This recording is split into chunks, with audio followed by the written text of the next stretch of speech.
So the day had finally arrived, and I showed up to the airport to pick up Angela. I was excited. Little did I know.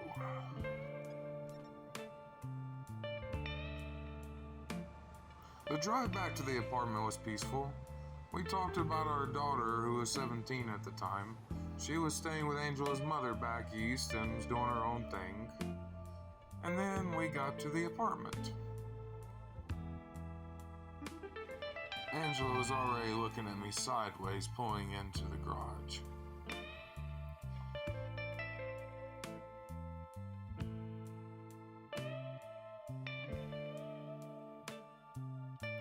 Smokey, is this a fucking joke? Come on, Angela, give me a break. I didn't have a lot to start with coming down here, and I was laying low in the first place. I was living like an animal when I first got down here. You gotta give me a break. This bathroom's fucking scary. You're fucking scary.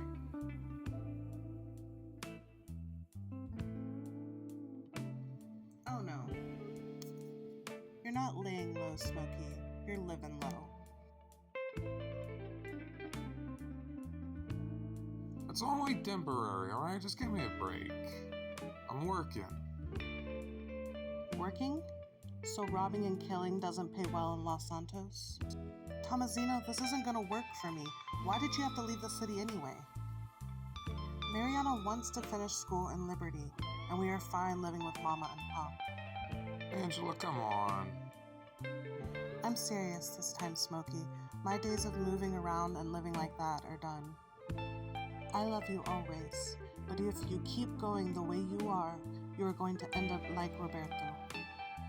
Dead, leaving your child fatherless, leaving me widowed, just to live in this dump across the country from your family?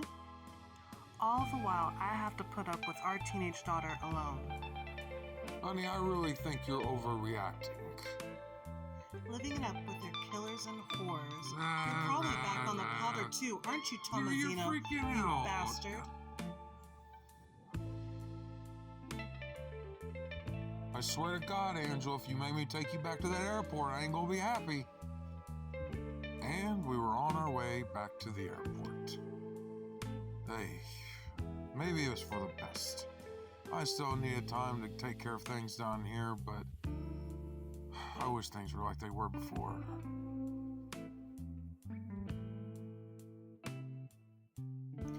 I'm going back home. I'm not coming back until you get your shit together.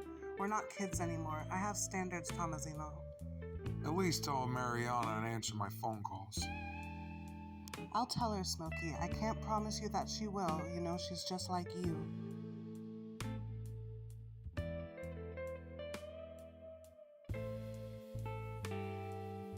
A whole fucking day flying here. I don't even like the West Coast, Smokey. You better get your shit together and do it fast.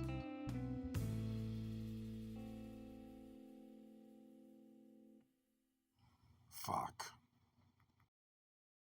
Well, Angela was on her way back to Liberty City. Hey.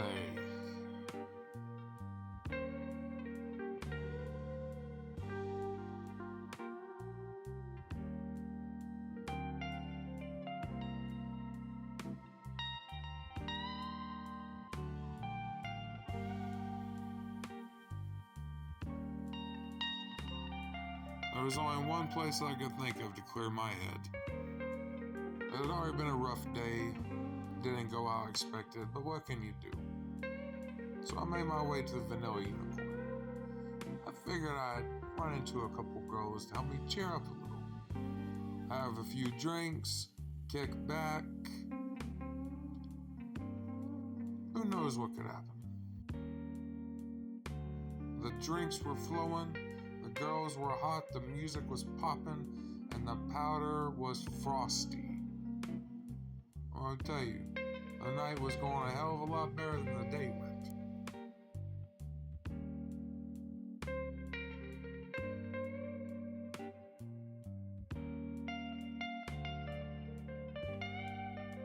I hit up my business partner Tejada and told him to come through, have a few drinks with me, help me cheer up. Maybe find himself a date.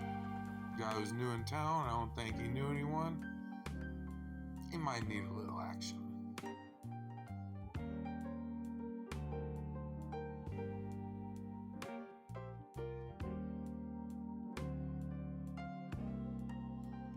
Arthur wasn't such a bad guy.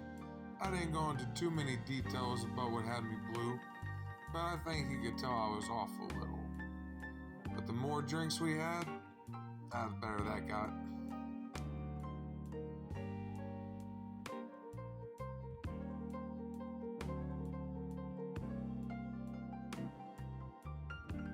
I think for a minute there Arthur was worried about the old guy. But there's something to be said about old fighting dogs.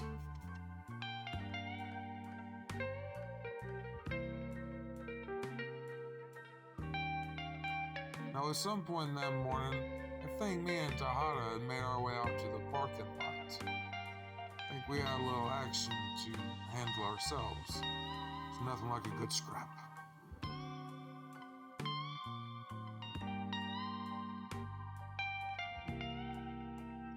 The kid was a good fighter, but I've been dropping guys since he dribbled down his daddy's leg.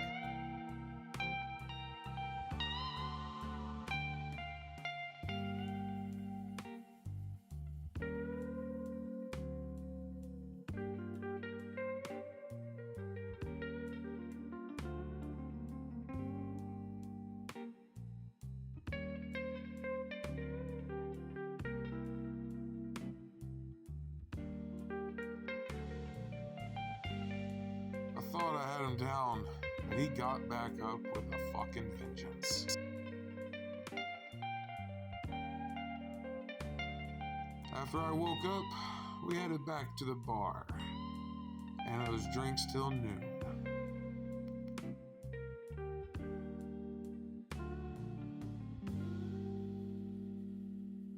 It was time to go home. Been a long day before, and a long night. But when I woke up again, I wasn't at home. I was in the fucking backyard in fucking Grove Street. I could hear guys screaming, he's in the back, and I see a fucking Uzi on the fucking ground, and I hear guys hollering. All of a sudden, it's a fucking gunfight in the middle of the hood. I don't even know where my fucking clothes are.